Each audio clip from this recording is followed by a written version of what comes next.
কালকে দুপুরে ঘুম এসেছি, তখন আমার কেন জানি মনে হচ্ছিল যে গরুর মাংস দিয়ে মাখো মাখো খিচুড়ি হলে মনে হয় অনেক বেশি মজা লাগবে। ঘুম থেকে উঠেই আমি আমার হাজবেন্ডকে বলেছি, যখন তুমি বেতন পাবে তখন তুমি গরুর মাংস নিয়ে এসো, আমি এরকম করে খিচুড়ি খাবো। আমার হাজবেন্ড বলে আচ্ছা, তাই বলেই নাইট ডিউটিতে চলে গিয়েছে। সকালে নাইট ডিউটি শেষ করে এসেই আমাকে বলে দেখো কি নিয়ে এসেছি।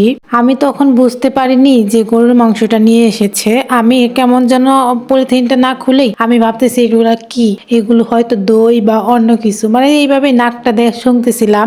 অনেক সময় আমার হাজবেন্ড অনেক কিছুই নিয়ে আসে, আমি কিছুই বুঝতেই পারি না, আমি আইডিয়া করতেছিলাম, এর জন্যই বুঝতে পারিনি। তবে আমি গরুর মাংস দেখে একটু খুশি হইনি, কারণ রুমে একটা লাউ আছে, ভেবেছি যে আজকে আমি রান্না করব, কিন্তু তা আর হলো না। অনেক সময় আমার অনেক কিছু খেতে মন চাইলেও আমি বলি না, কারণ তার যদি সামর্থ্য থাকে সেই জিনিসটা আজকে না কালকে আমার সামনে হাজির করে। কিন্তু আমার স্বামী কখনো বুঝতে পারে না যে বাজার করা রুমে আছে সেইগুলো তো নষ্ট হবে, কিন্তু এই কথাটা কখনো মাথায় রাখে না।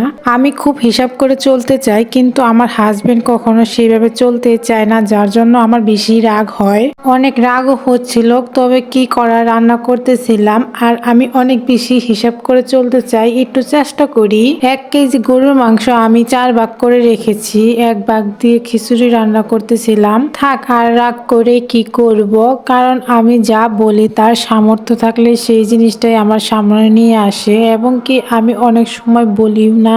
অনেক সময় কিছু খেতে ইচ্ছে করলে আমি বলি না, কারণ ভাবি যে পরে আনা যাবে, কিন্তু দেখি 2 দিন বা 1 দিন পরে এই জিনিসটা আমার সামনে চলে এসেছে। সামনে নিয়ে আসার পর আমি তখন বলি এই জিনিসটা তো আমার খেতে ইচ্ছে করতেছিল, তুমি কেমন করে বুঝতে পারলে যে নিয়ে এসেছো?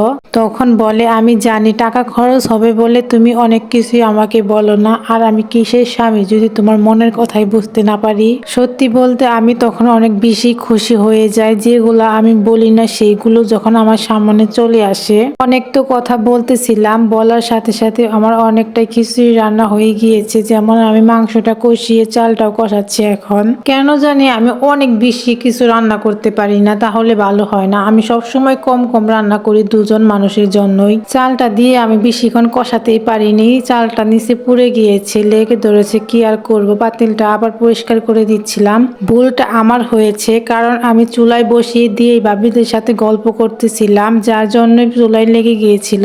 আর কষানোর ধৈর্য আমার নেই, যার জন্য আমি পানিটা দিয়ে দিলাম। আর আমি খিচুড়িটা কিন্তু পাতলা করব না, মাখো মাখো খিচুড়িটা থাকবে। পানি দেওয়ার পর ভেবেছিলাম হয়তো পানি পানি খিচুড়িটা হবে, কিন্তু না, মাশাআল্লাহ অনেক সুন্দর হয়েছে খিচুড়ি। খিচুড়িটা অনেক সুন্দর হয়েছিল, মজাই লেগেছিল খেতে। আজকের জন্য আল্লাহ হাফেজ।